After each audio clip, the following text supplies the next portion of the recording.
Radio à vous l'été.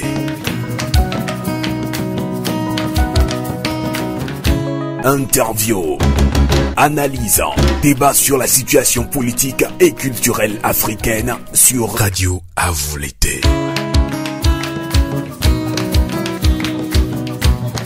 Radio à vous l'été. La voix des sans-voix, la voix des opprimés.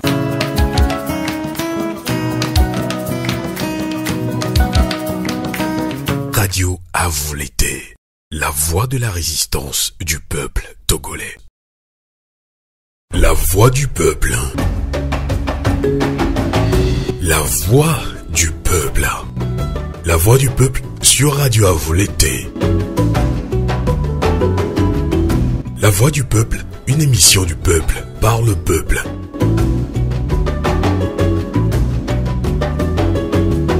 Le peuple s'exprime à travers des interviews, analyses et débats sur l'actualité politique et le développement du Togo. La voix du peuple, une émission réalisée et présentée par Sylvain Amos et ses collaborateurs dans la diaspora et dans plusieurs villes du Togo. La voix du peuple.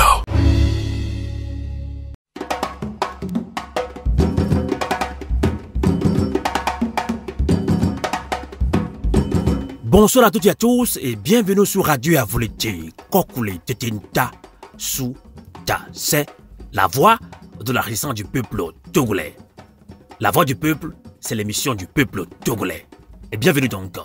Suite à la deuxième suspension du dialogue, la coalition a finalement décidé de lancer 3 jours de manifestation dès demain. Jean-Pierre Fabre, chef de file de l'opposition, taxe l'attitude du pouvoir de dilatoire et réfractaire à toute alternance. Il y a quelques jours, le PNP, Parti national panafricain, membre de la coalition, insistait sur la reprise des manifestations. Et il y a quelques heures de la relance des manifestations, nous recevons en ligne depuis son lieu de refuge, Salifou Tikpi Achadam. Radio à vous l'été. La voix de la résistance du peuple togolais. Tikpi Achadam, bonsoir et merci de nous accompagner. Bonsoir Ramos. Et bien après la deuxième suspension du dialogue, la coalition annonce dès demain 3 jours de manifestation. Mais le ministre de l'administration territoriale, Payadoua Boukpissi, a adressé une correspondance à la coalition, lui rappelant le règlement intérieur qui régit le processus du dialogue, notamment celui d'arrêter toute manifestation pendant le dialogue. Tikpi Salifou Achadam, quelle est votre réaction? Merci M. Amos pour l'opportunité que vous m'offrez, encore une fois, en l'espace de quelques jours. Mais qui n'est pas convaincu ne peut convaincre personne. Le ministre Boukpissi sait que de la même manière que le dialogue ne suspend pas le fonctionnement de la justice, le même dialogue ne saurait suspendre l'exercice des libertés fondamentales, en l'occurrence la liberté de manifestation, reconnue et garantie par la Constitution. Mais soyons sérieux, la question des préalables, qui devait être vidée avec effet immédiat avant tout débat au fond, est à peine entamée. Ça veut dire que les questions de fond ne sont pas encore abordées. Tout le monde le sait. Démarrer le 19 février 2018 pour durer 10 jours. Combien de jours comptons-nous aujourd'hui? Bien sûr que les manifestations vont reprendre de plus belle. Le peuple togolais n'acceptera pas une interdiction de manifester pacifiquement au cours du mois du Togo, le mois d'avril, mois au cours duquel notre pays accéda à la souveraineté internationale, donc droit de parole en tant qu'État indépendant, maître de lui-même au sein de la société internationale. N'oublions pas que les reports répétés de compétition, tout comme les fausses alertes, démoralisent et découragent l'athlète prêt pour le sprint.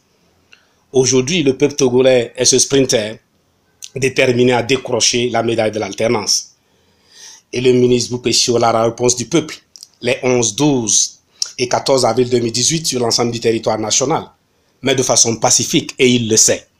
Effectivement, Salifou Tikpi Achadam, le peuple togolais attend de pied ferme la relance de ces manifestations-là. Elle a écouté d'une rumeur à une autre, et cette fois-ci sur une certaine position de la communauté internationale, notamment la France, qui voudrait imposer soit un référendum ou soit un gouvernement d'union nationale en lieu et place de la transition que propose la coalition. Salifou Tikpi Achadam, vous avez certainement eu vent de cette rumeur. Qu'est-ce que vous en faites? Monsieur Amos, vous me parlez de rumeurs. nous devons travailler avec des faits avérés, des déclarations claires et non pas sur la base des rumeurs, comme vous dites. On n'a pas à saisir et à apprécier la position d'un pays comme la France à travers des rumeurs. Pareil pour la communauté internationale dont vous parlez aussi. Quand on parle de position, c'est sérieux, et même très sérieux, vous le savez, M. Amos, je ne vous apprends rien. Mais ceux qui parlent du référendum sont les premiers à ne pas y croire. Quant au gouvernement d'union nationale, vous connaissez la position du PNP. La réponse est niet, et nous sommes catégoriques. Je me demande si quelqu'un peut aujourd'hui imposer quelque chose au peuple togolais, en dehors du trépied, démission, transition et élection. La prise de conscience est profonde et générale, ne voyez-vous pas? Ce peuple ne va plus somnoler une seule seconde. Désormais, l'esprit Togo est sans cesse en éveil, et ceci dans les villes comme dans les villages, à travers tout le pays, j'allais dire. Tout à fait, Tchikwi Achadam, dans le cas togolais, certaines rumeurs deviennent des fois clameurs. Là, écoutez, certains juristes togolais soutiennent qu'il faut arrêter de tromper le peuple en lui opposant une impossibilité du retour à la Constitution de 1992. En tant que juriste, Tchikwi Achadam, quelle est votre réaction et que dire sur la rétroactivité de la loi? Nous avons eu à soutenir à plusieurs reprises que la Constitution, avant d'être un texte de loi, est une histoire, une philosophie, un symbole. Et sur le volet caractère historique de la Constitution, il faut dire que les Togolais ont vécu un long règne avec le système Eyadema. Ce fut une expérience traumatisante. Ils se sont relevés en 1990. Au vu de cette expérience, ils ont écrit dans la Constitution de 1992 qu'en aucun cas, nul ne peut faire à la tête de l'État togolais plus de 2 mandats de 5 ans. Cette disposition, l'essence de cette disposition est tirée de l'expérience sous Eyadema. Tous les juristes du monde le savent, de n'importe quelle tradition juridique, la loi n'a pas le pouvoir de rendre amnésique un peuple. En clair, ce n'est pas parce qu'il est réécrit, d'ailleurs notamment, que le président de la République est élu pour un mandat de 5 ans renouvelable tout court, que par magie, cette disposition effacerait de la mémoire collective des Togolais de façon automatique qu'il y a plus de 10 ans que Faure est au pouvoir. Parce que nous ne sommes pas un peuple amnésique, nous avons la conscience de vivre un mandat de trop. Et c'est pourquoi, en toute logique, le peuple togolais demande son départ pur et simple. L'opposition pourra tout au plus obtenir auprès du peuple une porte de sortie. Mais le choix lui appartient selon son libre arbitre. Les données de la mémoire collective sont captées dans le préambule de la Constitution. Et dans une Constitution, qu'est-ce qu'un préambule? Quelle est sa valeur? Pourquoi fait-il partie intégrante du bloc de constitutionnalité? Si les juristes dont vous parlez, M. Amos, ne peuvent pas répondre à ces 3 questions élémentaires du droit constitutionnel, ils perdent leur temps. Ils réussiront, à la limite, à jeter du discrédit sur eux-mêmes. Et voilà, tout qui est dit, tout est clair sur la rétroactivité de la loi concernant le retour à la Constitution de 1992. Salifou Tchikwi Achadam, parlons de cette actualité. 3 ans après le coup d'état militaire manqué au Burkina Faso, le général Djibé Diendéré, lors de sa déposition à la justice burkinabé, a impliqué le pouvoir togolais dans ce coup d'état manqué. Votre réaction, Tchikwi Achadam? D'abord, M. Amos, permettez-moi de présenter mes condoléances aux familles éplorées et notre solidarité aux blessés. Au-delà, c'est l'expression de la solidarité de tout un peuple, le peuple togolais, à un peuple frère, le peuple du Burkina Faso. Ceci dit, je n'ai pas de doute que la patrie des hommes intègres, c'est qu'au Togo, la tête, malheureusement, est très différente du corps, dans la mesure où cette tête a été greffée de force sur le corps. C'est pourquoi, comme nos sœurs et frères du Burkina Faso peuvent le constater, le peuple togolais en tant que corps est en train de se battre pour rejeter le greffon afin de retrouver la tête convenable, identifiée et placée par le peuple. Comme vous dites, le Togo, notre pays, a été cité à Ouagadougou par le général Gilbert Diendéré. Personnellement, je n'ai pas été surpris. Ils sont nombreux, ces États frères d'Afrique, à qui le premier président du Togo, produit de l'alternance, devra présenter des excuses d'État au nom du peuple togolais. En tout cas, nous suivons avec beaucoup d'intérêt ce procès du siècle. Nous sommes témoins d'un procès historique qui sera gravé dans les annales judiciaires et politiques de l'Afrique contemporaine. De tels procès sont porteurs de déballages conduisant à des lieux et à des personnes des plus inattendues. Mais sans préjugés et en toute transparence, vivement que la vérité triomphe. Mais pour cela, tous ceux qui sont et seront cités devront comparaître sans condition. Ils doivent se rendre disponibles entre les mains de la justice. Au-delà des personnes à la barre, ce procès est celui des résistants à la démocratisation de l'Afrique. C'est le procès des torpilleurs de la démocratie en Afrique. Mais en fait, dans le cas d'espèce, à qui profite la régression du processus de démocratisation dans une sous-région où on assiste à la démocratisation de la démocratie?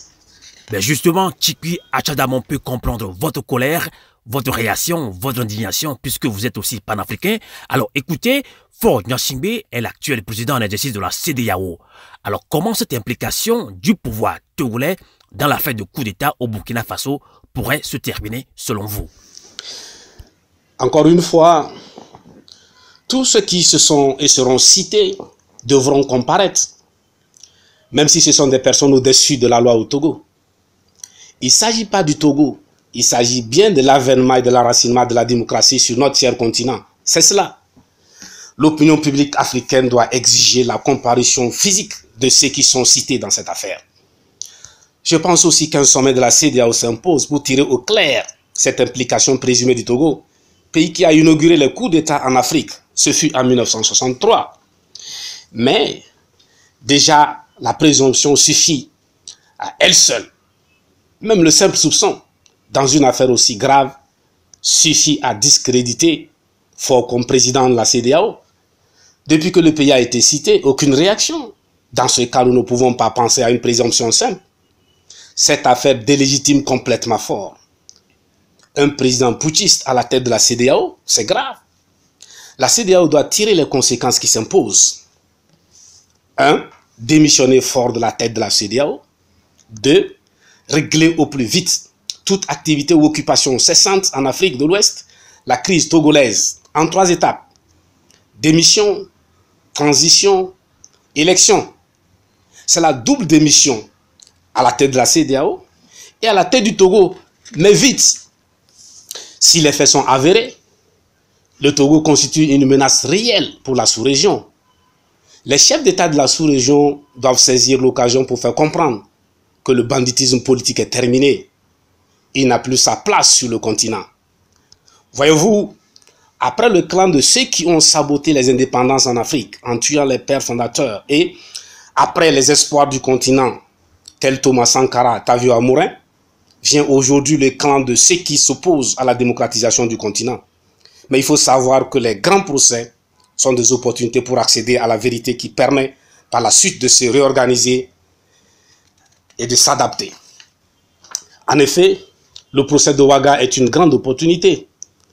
À la fin, quand éclatera la vérité sur cette affaire, une question inévitable s'invitera sur la table des chefs d'État de la CEDEAO. À quand l'organisation et la mise en place de la défense commune de l'espace CEDEAO, un prélude à la défense commune intégrant l'ensemble du continent africain? À quand le corps d'armée à l'effigie de Horus, corps de l'Afrique antique? Pour répondre à cette problématique, les chefs d'État africains ne pourront faire l'économie de la réponse apportée par Cheikh Anta Diop, aujourd'hui reprise, détaillée, reprécisée par ce que nous appelons les Shemsou Anta, les suivants de Cheikh Anta Diop. Mais imaginez un seul instant que ce coup d'État est réussi. Quel Burkina Faso aurions-nous aujourd'hui? Quel aurait été le pays suivant? Et quelle aurait été la nature et le degré de la barbarie contre les manifestants au Togo? Eh bien, vivement que la justice burkinabé fasse vraiment son travail. Une dernière question pour vous libérer rapidement. Tchikwi Achadam, les Togolais ont été nombreux à vous suivre lors de votre dernière interview sur Radio Avouleté. Kokule Tetinta, Sou, Ta Se. Et justement, des compatriotes sont inquiets de votre silence. quel est votre message à l'endroit du peuple togolais en quête de liberté et surtout avec cette relance des manifestations dès demain donc? Je voudrais ici dire toute notre admiration à la diaspora togolaise et africaine de par le monde. Je pense à toutes ces marches en Europe, dernièrement à Paris, en Allemagne, Berlin, Hambourg, aux États-Unis d'Amérique, au Canada, au Nigeria et j'en passe. Vous le savez sans doute déjà, le 13 avril 2018, la diaspora togolaise aux États-Unis se mobilise à New York devant le siège des Nations Unies. Le 27 avril 2018, la même diaspora aux États-Unis organise une marche à Washington DC, la capitale fédérale des États-Unis d'Amérique. Peuple togolais reste vigilant. Celui qui a pris conscience ne somnole plus. Et le pouvoir guette la moindre somnolence de ta part. Moi, je sais qu'il attendra longtemps. À la manière de l'évangéliste qui propage la bonne nouvelle, portez la nouvelle des marches des 11, 12 et 14 avril 2018 prochaines. Dans toutes les contrées du pays, la fin est proche et c'est visible. Merci à vous aussi, M. Amos, et salut à vos auditeurs. Merci beaucoup, Tchiki Achadam, de nous avoir accompagnés en ligne depuis votre lieu de refuge. Kokule, Tetenta, Sou, Tassé. Bonsoir. Merci Sylvain, Sou, Tassé et Vete. Radio à vous l'été, l'esprit patriotique. Radio à vous l'été.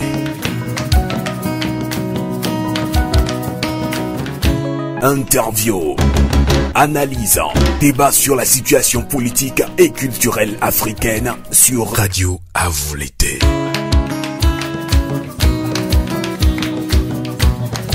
Radio à vous l'été. La voix des sans-voix, la voix des opprimés.